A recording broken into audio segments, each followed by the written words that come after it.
from the Leader Telegram from the year 2005. Chasing a paycheck.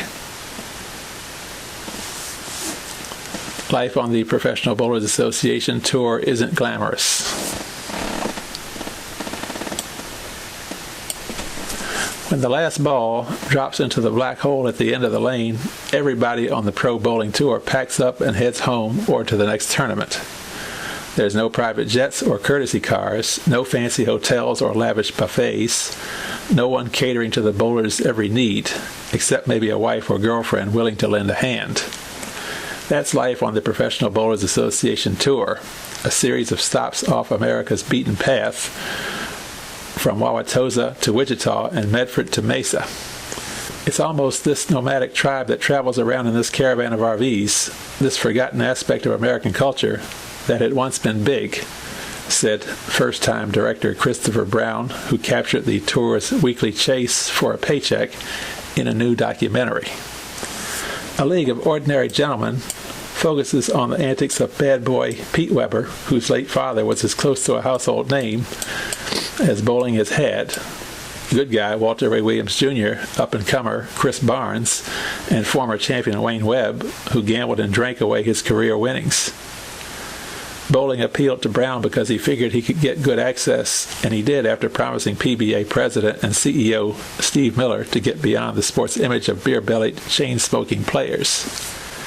There is something about bowling that you can't take too seriously, Brown said. But it's their livelihood, so we're always trying to sort of walk that line of being serious and funny.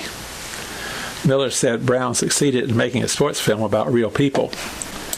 There are certain parts of it you kind of cringe and say, is this what we really look like? He said. The truth is, it's accurate. That includes Miller's goal of improving the league's profile and image, which surfaces in profane outbursts at player meetings. I wish I wouldn't have sworn so much, and I wish I wouldn't have been so abrasive, the former Nike marketing executive said in an interview.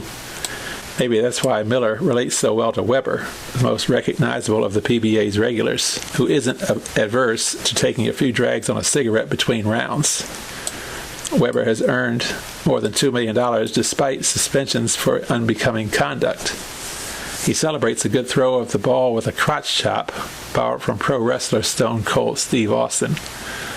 I like how I came across, part bad guy, part good guy. Weber said, what you see is pretty much what goes on. We do have a tough life and we take pride in what we do.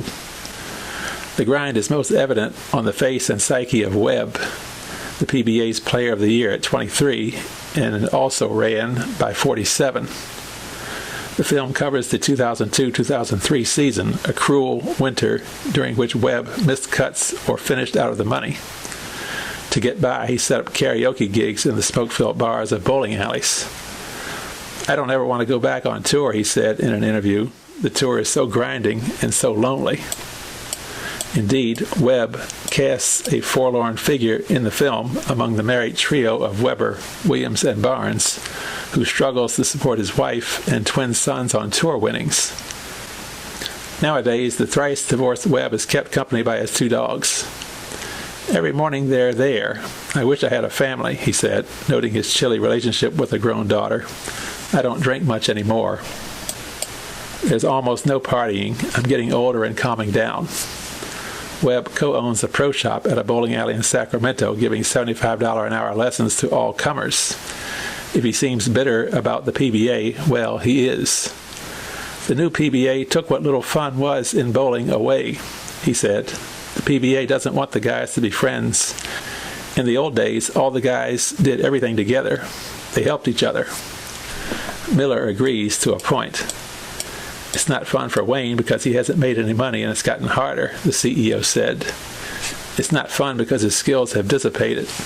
People like Wayne felt bowling and the industry owed them a living. We forced the sacrifice on them.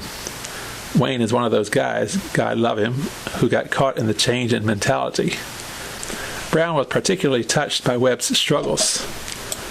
We were hoping Wayne would sort of pull it together, but at the end he becomes a tragic figure, he said.